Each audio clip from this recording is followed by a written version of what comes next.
المكونات سهلة، تعالوا نعمل بيتزا بالبيبروني على أصولها. البروتين في الدقيق لازم يكون 12، مهم جدا عشان البروتين يتكون. المكونات زي ما انتم شايفين على الشاشة.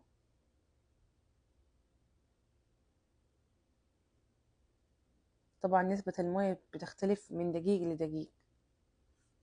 نخلطها كويس لمدة 10 دقايق عشان البروتين يتكون، وبعدين أسيبها ساعة تخمر على جنب في مكان دافي. على بال تخمر تعالوا نسوي الصوص الأحمر. بنحط عليها ملح وفلفل أسود وزيت زيتون، نحطها في القلاية الهوائية لمدة 7 دقايق على درجة حرارة 180.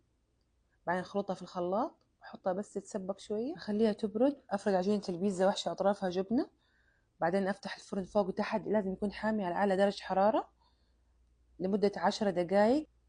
عليكم بالعافية، لا تنسوا اللايك والشير.